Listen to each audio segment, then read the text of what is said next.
When I was a new leader 10 years ago, my first couple years, it was all about being the hero, the super AE. And I learned operational clarity, deal reviews, one-on-one, there's shared language, there's shared expectations. The top teams, they don't work harder, they just remove noise faster. Pressure doesn't fix broken systems. That's right. It just reveals them faster. Exactly. And so pushing your reps to do more, this isn't good enough, and you don't have these systems and processes, it's going to burn out your team. Your team's going to get frustrated. You're going to get frustrated. Pressure just doesn't fix performance.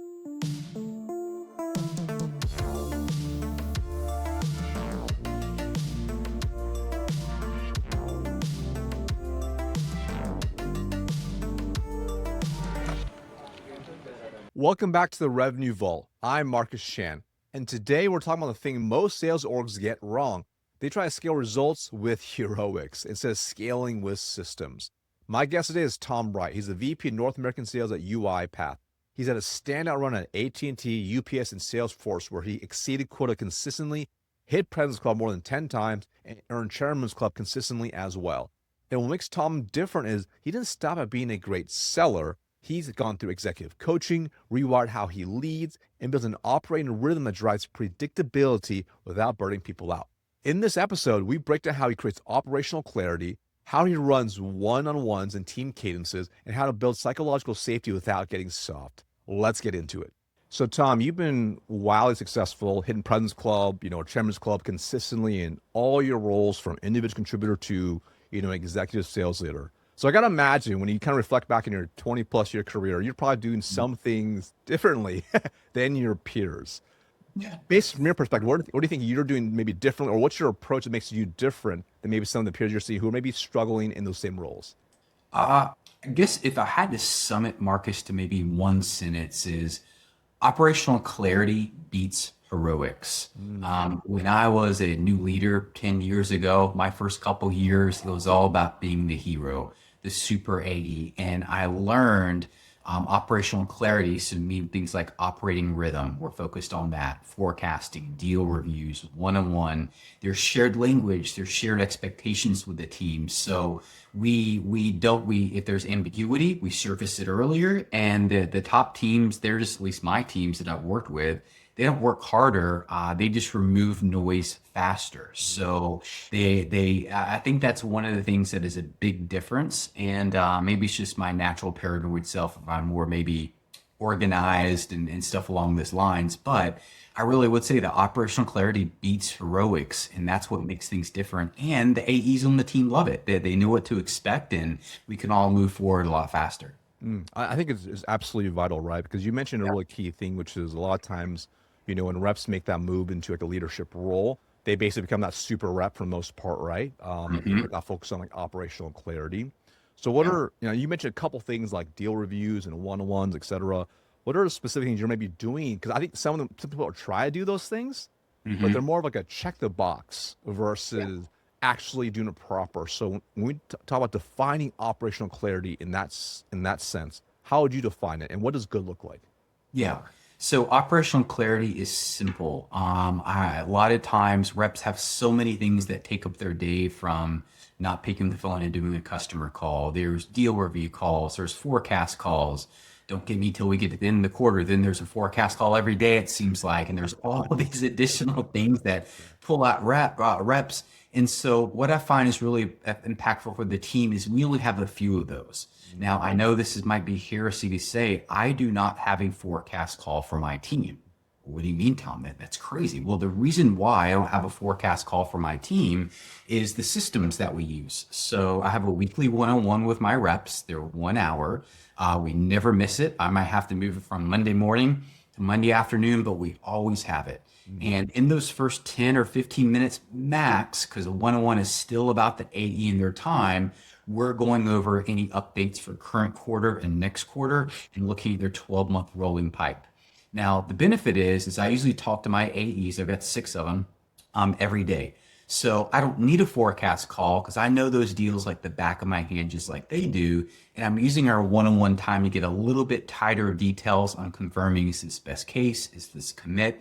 Do we have this in the right place? Using mid pick is a good formula and format So we don't need that forecast call, because I know how it was when I was a seller. I would join these forecast calls. And once again, probably I'm sure 95% of sales leaders listen to this, but you can't do that. You have to have a forecast call. But I know about you. I would join him and be like, why am I here? This is the waste of time. I mean, I don't care what Bill and Joe are committing the forecast. It's a waste of time. And so my reps appreciate the respect that I give them, that they are mature sales reps, know what they're doing, because we're aligned on our deals and our one-on-ones. Now, what goes with that next, since I don't have a team forecast call, I do something called RAP, R.A.P. It's an acronym, stands for Revenue, Accountability, and Progression. And what it is, it's a 15-minute meeting that I do at the beginning of each month, usually the first Friday of the month. And what we do in a RAP is we take a look back the month prior. A RAP is not meant to do strategy. It's not meant for coaching. It's not meant for deal review. It's not meant for excuses. But we look at R, which is revenue. Okay, what did you commit and close last month, and where are you quarter to date versus what you put in? And they're either red, below expectations, yellow, behind expectations, or green, ahead of expectations, or red, yellow, green. So below, behind, or exceeding those expectations. We then go into A. A is accountability. I have two metrics that matter for my team. I lead a Fortune 500 new logo sales team, and it's pipeline generated on a monthly basis. So they need to be generating $300,000 to $400,000 of pipeline on a monthly basis. And then the other accountability piece is net new meetings, doing about 2 to 3 net new meetings per week. And the team knows why. They know if I do 2 to 3 net new meetings, that might give me one opportunity. One opportunity, average sales price is about $175K. I do that 4 times a month. That gets me to my goal. So every metric has a why, not because my boss made me do it or because this is how I've learned how to do it. And then the P is progression. It's one thing to create pipe, but if you can't progress it, it's all for naught. So what we do is we go back and look at our rolling 12-month pipe and to see, have you progressed 75% or more of your rolling 12-month pipe in the last month? That's green. 50 to 75, that's yellow. Below 50% is red. And the great thing is the data speaks. We have a dashboard in Salesforce. They can't hide behind it. And what's so interesting, Marcus, is that the reps say, great, yeah, I'm definitely red right now. I'm definitely green. But what I've learned about it is once we do this, we usually about after 2 or 3 months of doing this, and we do this every month with every rep on the team, we're starting to notice trends. So one of the areas where I see we're kind of stuck right now is mid-cycle of a deal. So I'm able to look and say, wow, AE, you've done great when it comes to the A and accountability. You're building pipe, you're doing the net new meetings, but it looks like you've been yellow in progression for the last 2 months. Let's dig in why. And so now I have a tighter focus to coach them in a certain area compared to maybe a less experienced manager would just berate them if you need more deals or you're not doing enough. And then the last thing is team meetings. So we have a team meeting on Monday. It's an hour every week. And what's important about the team meeting isn't time for a deal review, and it's not time for a forecast call, but it's predictable. You can wake my team up and they know, all right, Tom's going to go through updates for the week. He's going to go through state of the business. Where are we for pipeline? Where are the team? How does everything look like as far as what Tom is forecasting up? And then the last half is always some type of an enablement and sharpening the saw. New guests, we're doing different things. We do book reads about twice a year. So we just finished up a book called The Jolt Effect. Phenomenal book on overcoming indecision. But that's it. There are no other internal meetings that we have. So I think it's the succinctness and the smallness of not having a lot of those really makes the team tighter and better. And crazy idea, it gives them more time to be out in the field selling. Well, I absolutely love it, Tom, because I think what you're breaking down, it may sound very simple on the surface, right? But it's the level of execution that delivers the precision we're talking about here. Just to recap, make sure I got it right. You have your team meeting. The team meeting is very clear. It's more of a high level state of the union.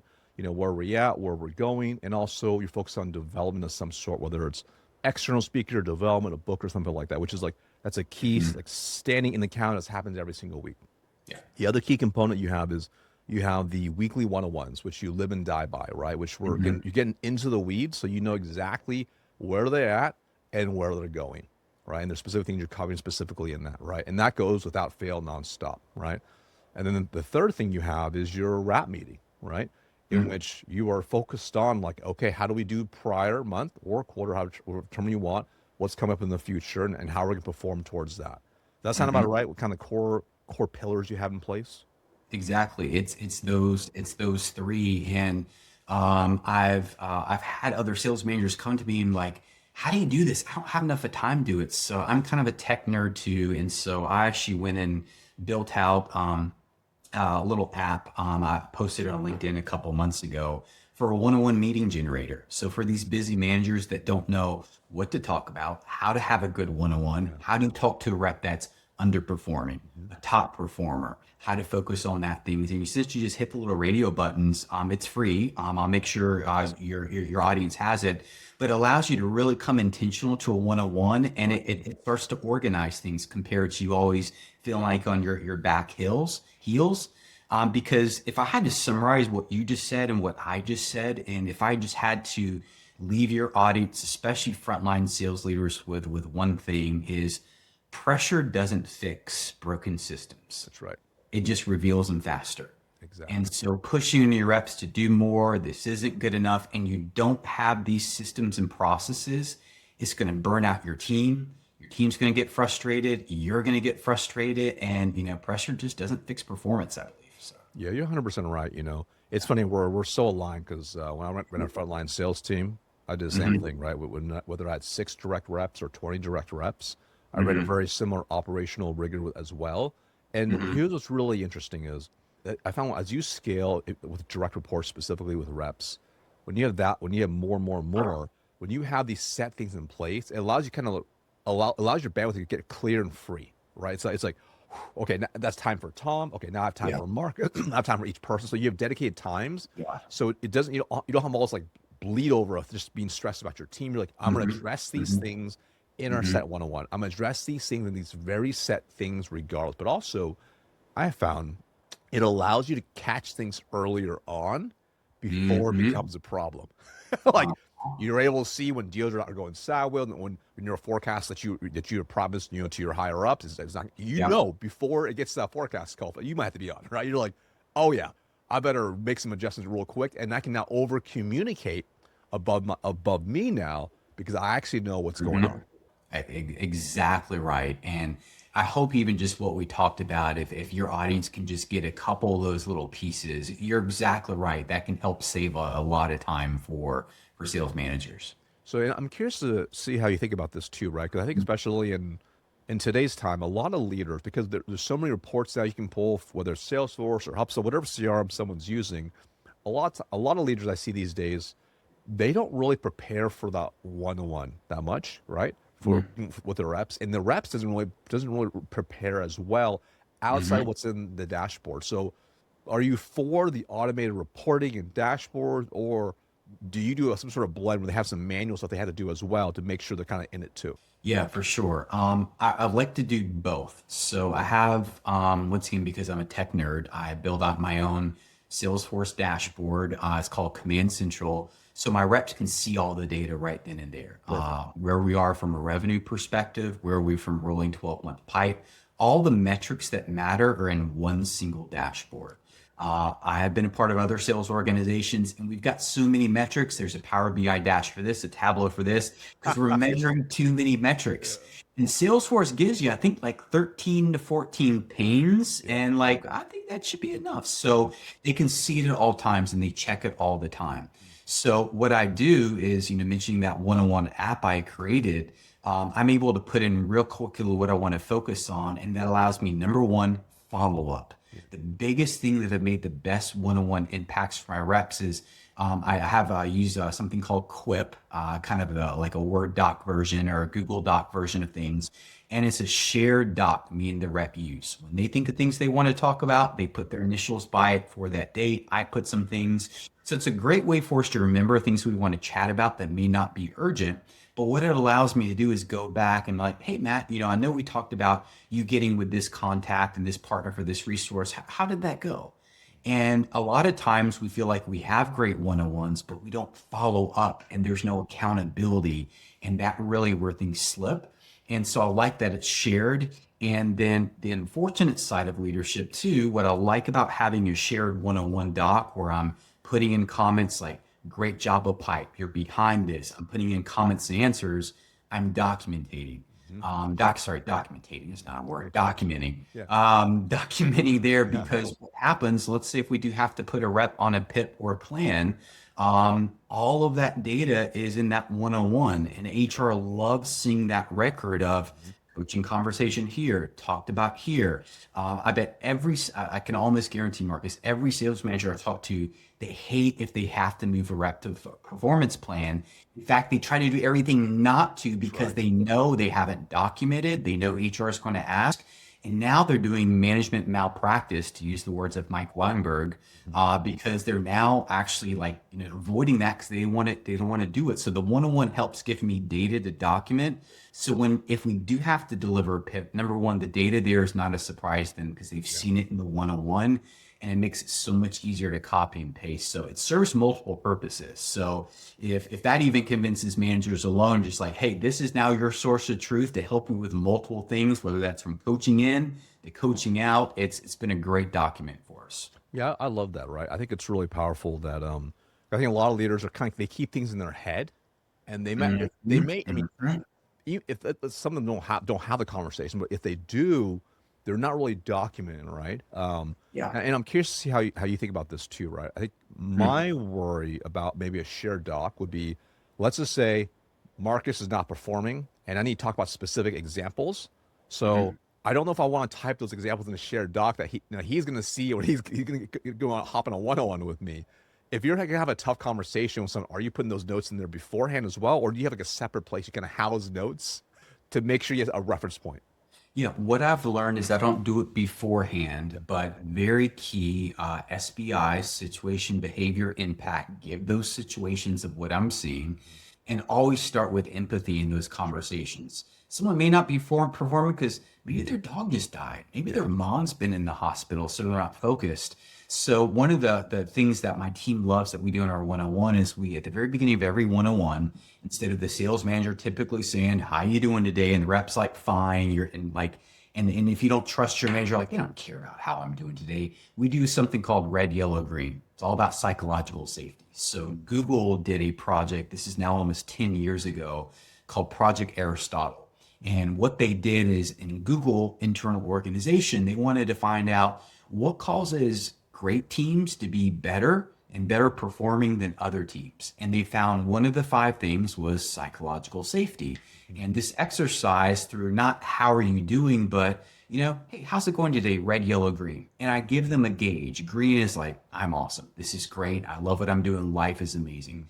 Yellow is, I'm a little bit absent minded today. You don't have to tell me what's yellow, but maybe they just got some bad news. They're not focused, something along those lines. And red is, I can't take it. Like, I'm about to leave, just run out, Mhm. quit. And I tell them, I ask that not to fix it, but just to know how they are. And we use red, yellow, green before we walk into a big meeting on site. Hey, you ready for this meeting? How you feeling? Red, yellow, green. Oh, man, I'm yellow. Okay, well, is there something you want me to kind of take the role a little bit more than you based on that? Or green? Awesome, great, glad to hear. And there's that safety and that trust there. And so having psychological safety, then, Marcus, to get back to your question, allows me to be able to have a candid conversation, clear as kind with that rep. This is what I'm seeing. This is what I'm noticing. This isn't going really well. I want you to work on that. And so one of the things I have in my one-on-one doc is I have little things as action items. Mhm. So what I do after the one-on-one, I just notate a couple of things. Hey, spoke to Jill. She was struggling in this area. She needs to do more pipeline. We're putting together a pipeline plan. We're going to come back next week and talk about it. So it's more like me updating my notes for myself, but it's in our one-on-one doc. Because if you don't take notes, what I've noticed, HR requires documentation, and you're about to put a rep on a PIP, you then have to send these really weird, formal, awkward notes, either Oh an yeah. email of like, Mr. 100%. Rep, thank you for meeting with us. Based on our conversation, and the rep immediately was like, okay, I'm Yeah, about to they go on a know. PIP. This Yeah. is no good. And what I do, since I do it every week, it's natural. And even if my reps are listening, they agree. I have hired them not to try to fire them, or if everyone has bad quarters, it goes all a bit about operational rhythm and expectations. There's clarity in what we need to do and accomplish, and the team really thrives around that.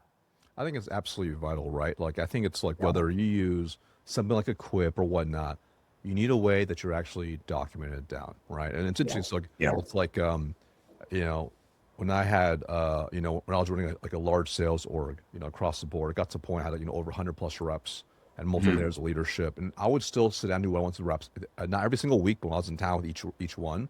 But, Mhm. we had certain shared docs and shared reporting we can all see. But then I also have my own Microsoft OneNote for each person as well. So I could take Mhm. some of those keynotes, right? Because sometimes it's like, they will be like, okay, this is a pretty serious conversation. Like, I can't put some of this into writing, but I need to Yeah. have the documentation of what actually occurred in that conversation. So this Yeah. way, in case we need to protect ourselves down the road, we have that handy. And I think either way, as leaders listen to this, it's like you need a way to protect yourself because you're not going to Mhm. remember the conversation you had back on January 2nd, like 2019. Like you're Mhm. going to remember Mhm. just the overall essence, right? Um, Yeah. Now I want to double tap on the psychological safety piece because I think it's such a key thing. Yeah. And I love the red, green, yellow component of just, hey, how are you feeling? Red, green, yellow. Mhm. I find that sometimes when you hire someone new and you have some, just because probably the interview process, they trust you immediately. They're like, yep, they're totally comfortable with you. And Mhm. then you have Mhm. some who maybe are just natural skeptics, right? That's just kind of how Yeah. their style is. They're like whatever you ask them, they're like everything's great. I'm agreeing on all the way. Hey, quick break from this conversation. If you're a CRO or sales VP at a $10 million to $500 million B2B company and you're listening to this thinking, man, we probably have a few leaks like this in our own motion too, I put something together for you. It's called the Revenue Leak Diagnostic Kit. It's the same playbook, revenue impact calculator, and short diagnostic trains we use with paying clients find 2 to 10 million plus hidden in their existing pipeline. You can grab it completely free. The link is in the show notes. Aside from some of the things you mentioned already, what are some other things you do to help create that psychological safety for some of those tougher reps who may be more skeptical of leaders and their bosses and execs? Yeah, for sure. And I've had reps like that. It takes time. I find with a new rep sometimes it takes 4 to 5 months to build that trust, and I'm okay because knowing it takes that time because they could have come from a horrendous situation Right. with bad leadership and don't trust anyone, and rightfully so. I think anyone would be that way. But apart from the red, yellow, green, there's a couple ways I continue to build trust with the team. So a moment where I hire someone, I always do a new hire welcome. And so I get a chance to know the name of their spouse, their kids, their pets, their interests, because they're usually putting them in the post. And I don't have a great memory, but I have a Word doc on my phone, all the way back to my original sales team. So I've got every AE I've ever worked for, spouses, names, people, details. Love it. And so when I speak to that person, I can be able to say, how's Jill doing? Or what's going on here? How's the fam? And people are, wow, you're so great remembering. And it's just those small things that immediately Right. open trust. Number two, it's making myself vulnerable and admitting I'm at fault. I remember there was a rep I hired in my last team that I had, and I had made a mistake. I had made an assumption that we could get a certain pricing thing in a deal. Turns out I was wrong. We couldn't do it, and we had to go back to the customer and admit we were wrong. I called that rep after the call and say, hey, I need to admit something. I was wrong. I messed up on this piece, and because of this is my fault. I'm sorry. And notice this, Marcus, was like 2 or 3 second pause. I thought I had disconnected with him first. He's like, I've never had a sales manager apologize to me, much less a sales leader. Thank you. That meant a lot. And so being humble and okay with yourself that you can be vulnerable and admit when you're wrong and then tell someone that. Some people on this call might think, okay, I got some work and counseling to do to get there, but like that immediately breaks through Right. trust with the team, especially the ones. And then the last piece is reps talk to other reps. Mhm. So they're asking around and asking about you. Do your words and your actions align? That's right. So what I do, if I'm consistent of my best reps, my newest reps, even a rep that I might be having to work on a performance plan, they all talk. My team has they call it a player only group. They speak to each other without me. I think that's good and Love healthy it. not to have the boss on the line. Very important. But when they hear about like, oh yeah, Tom did this or he was super supportive here, they're now hearing it through others Right. and just not me. So I try to lead that way all the time, just not pretending to be this nice, likable guy for my new rep. Because if I'm not that way in real life around the team, they'll figure it out. I think as you mentioned just a few really, key points, right? I mean, that level of consistent execution and just showing up as who you are, the Yeah. good, the bad, the ugly, and being okay with saying, "Hey, I'm sorry." I think that is wildly underrated for a lot of leaders, right? I think a lot of them try to posture and they just like, "I'm always right." It's a bit of an ego thing, but as you know, Yeah. that really hurts trust. But when you're consistent and you're okay with them seeing that, right? They'll tell you over time. They're like, you know what? Tom is like, hey, what's great about Tom? He looks bad about Tom, but you know what? We love Tom because we know what we get, you know, which I Yeah. think is like really, really powerful. And Marcus, one of the things I'm sensing, I do have a lot of conversations with people, hiring, always checking the pulse on the marketplace. And what's interesting, let's go back to COVID era when software sales was just booming. Like you could be a horrible rep and be hitting your number because the Yeah, fish were jumping into your boat. It's great. And what I sensed around that time, that also gave a pass to sales managers to act like complete a-holes. Oh I man. don't know if we're able to use certain words or not on Oh this yeah, it's fine. podcast. It's all good. Yeah. I'll just keep it there. Yeah. And it gave them pass to do it. And because there were still results were coming in, deals were coming in, it almost validated these leaders' behaviors of I can be a jerk to these people. I can tell them to do this and whatever, and they're not going to do a single thing. And now what's happening is I'm calling it a trust erosion that the sea is coming back out now. And what is Warren Buffett say of like you know who is swimming without their shorts on when the Right. sea recedes. Yeah. Now we're in a trust recession, and so those leaders who still trying to get those results the same way, people are pushing back. They're quitting. They're Right. quiet quitting. There's other things, and I think leaders need to learn that we're in a new era now and they need to learn how to act in a different way to get results for their team.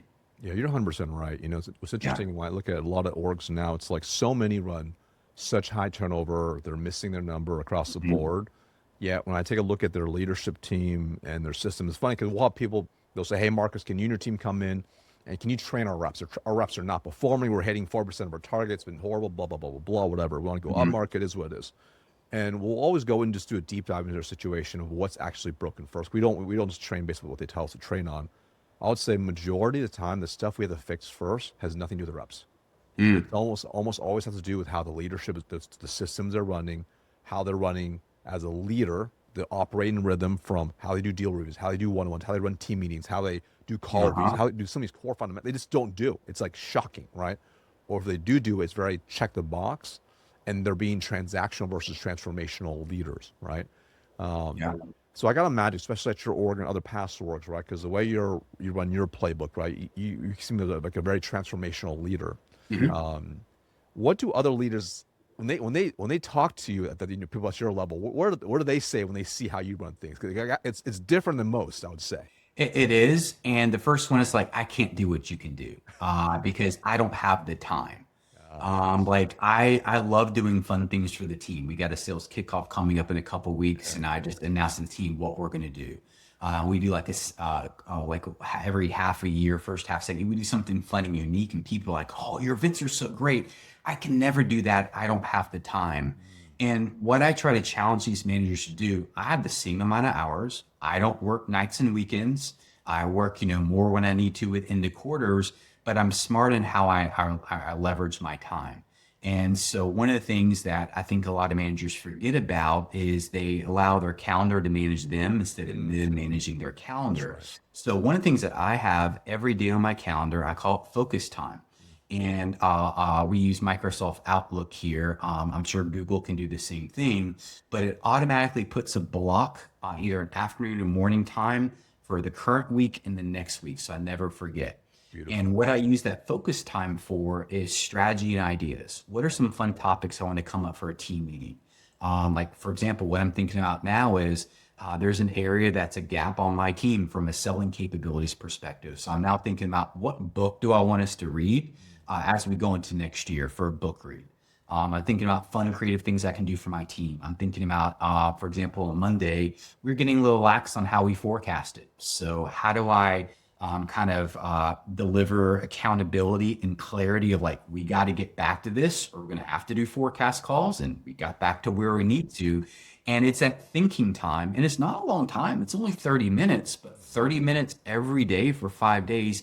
I tell these managers, that's what gives you time to like build out these systems, have the clarity to think. And they're like, I guess I can do that.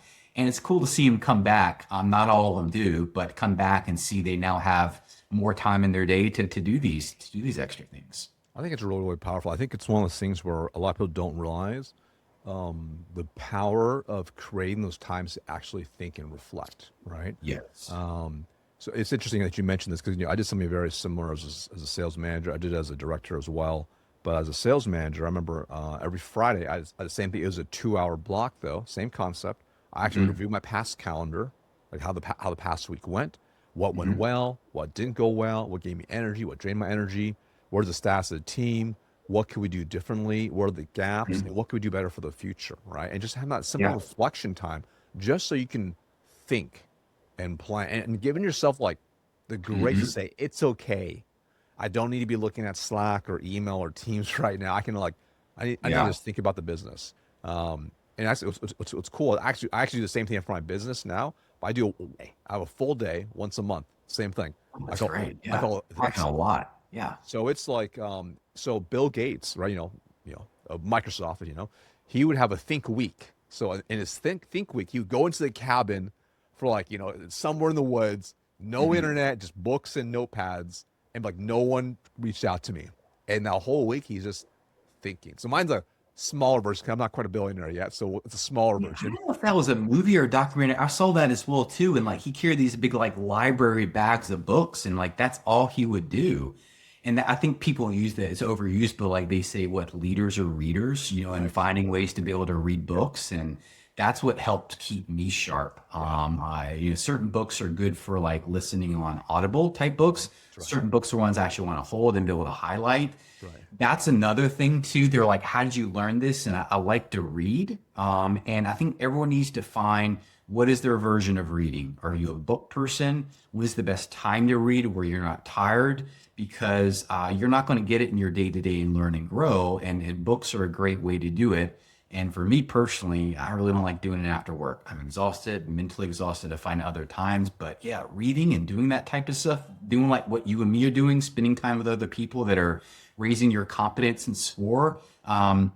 It's hard to it makes sense to do. Just not a lot of people practically do that. I think they spend more time determining what they're going to watch um, on on Netflix than they do for planning. But that's why there's top 1%, 10% people, and I think that's why there's other people as well. So Well, it's like, I think it was Jim Rohn who said it, right? He said, your true education begins after you graduate. And mm, when you internalize that, it's quite powerful, right? So for yeah. you, I love your leadership style. Is there any one or two books or a few books that has had the most impact on maybe your leadership style today? Yeah. So the vulnerability, admitting you're wrong, that type of stuff. 6 years ago is a book called Dare to Lead by Brene Brown.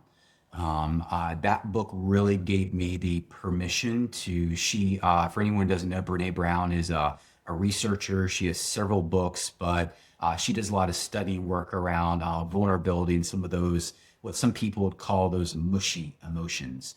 And Dare to Lead gave me the permission to say, it's okay to admit I don't know, or it's okay to apologize because that allows to, as she calls it, her daring bravely framework. That was big for that psychological safety moment for me. The book that helps me operationalize systems and details, there's two of them. One is John McMahon, The Qualified Sales Leader. That book is bookmarked, highlighted, bent pages, because he tells it through a story. So any of those non-readers listening that don't like to read, and your sales leader, the qualified sales leader, goes through John McMahon, who essentially is the father of MedPick, going through a consulting engagement. He's been in a company, but it's told through a story, so it's a lot easier to read. What you feel going on through QBR time and details of predictability. Great book. And then also a guy I respect a lot, Mike Weinberg. Mike Weinberg has done a lot of work when it comes to sales management and what he does. And he has a book called Sales Management Simplified. The book is getting old a little bit, but it is still very, I think maybe it came out 9 years or so ago. But it's all about practicality, systems, operational excellence. And then just a couple years ago, he came out with a brand new book for new sales manager simplified. So any person who's looking to become a sales manager, who just became one, or maybe even just a couple years, I read it only 3 or 4 years ago, and I've been doing leadership for a long time. Great book, and those have really helped me recently. Those are great recommendations, right? And I think especially with some of Weinberg's books, it's like sales. The core fundamentals don't go out of style, right? Like Yeah, regardless of yeah. technology, at the end of the day, it's like you manage systems and you lead people. And if you have the Hmm. fundamentals completely dialed, that's how you really ultimately scale and bring your team up, right? So we Yeah. covered a lot of great stuff today, Tom. What's something I have not asked you that I should have asked you that can maybe share some inspiration with the audience that's listening?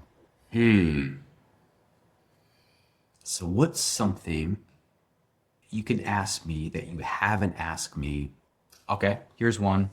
All right, Tom, how would you, if you're a sales leader, double revenue without doubling headcount? What Mm. changes? What would you do? I think that's a fun question that every leader would be like, that actually sounds really interesting. Not doubling my headcount, doubling what would I do to make that happen? Mm. So what I would say before I give the answer is I would say efficiency beats expansion when markets tighten. So efficiency beats expansion when markets tighten. Right. So what we would do is we would get a tighter ideal customer profile focus called the ICP, who we're focusing on. What is our ideal customer we've won? What are customer stories that tie to that? Do we have any sales plays and motions? Do we know people who've worked for there? Get a really tight ICP focus. We would do fewer but better deals. So instead of wasting time, there's only a certain time of the day of doing a lot more deals. We would do fewer but better deals. Better deals meaning bigger, maybe longer contract terms, give us more room for expansion later. Number three is we would find a way to shorten our decision cycles. So I mentioned earlier at the beginning the book Jolt, which is Overcoming Customer Decision. So shorter decision cycles are backed by finding and building champions, building mutual action plans, and getting in executive alignment and getting really good at that to shorten our decision cycles. And then the last one would be better qualification discipline, especially when you're a rep and you're not where you need to be from a pipeline perspective. You'll bring in deals in your pipe just to make it look good. Or you spent 6 months working on a deal, but you really don't want to kill it because you spent so much time in it. Yep. Better qualification discipline and for example, MedPick would be a great way to do that is, do we have a why now, a why us, a why anything? Start there to triangulate and be better about qualifying. So that means you still have fewer, better deals. And I think that would honestly allow us to double revenue without doubling headcount if we really double down on that. So, Yeah, I love so it, right? a lot there, but yeah. Whenever I think about driving results, right, I think it's very Mhm. simple. Either we're increasing like the number of meetings we're running, we're having better win rates, or increasing our deal Mhm. size, right? And that efficiency piece, I found generally speaking, when you do the exact things you mentioned, not only do we see a higher win rates, but generally speaking, we also see bigger deal sizes too. Like we Yeah. see like it works hand in hand because we're doing a better job with the overall deal cycle. So, Tom, it's been a great conversation. If people want to learn more about you, where can they find you and learn more about Thom Wright? Yeah, for sure. Go hopefully in the show notes here. Follow me on LinkedIn. I'm an avid poster. I post not to get followers or not to get likes, but I truly love the art of sales leadership and helping other sales leaders. So I'm posting every week on new things from the field. I'm always posting tools and systems, things on there. So follow me on LinkedIn, and that way you can get some more information. So that's a wrap on this episode of the Revenue Vault. Now, if you got value, here's your next step. One, go to venleyconsulting.com/teams and get a free performance scan of your sales org. We'll show you exactly where deals are stalling and how to fix it. The link is also below in the show notes. Or if you prefer to first self-diagnose, download our free Revenue Link Diagnostic Kit below and pinpoint exactly where deals are stalling and what to fix. And of course, if this episode gave you even one insight worth sharing, send it to a sales leader you respect. Hey, I'm Marcus Chan, and thanks so much for joining us in the Vault.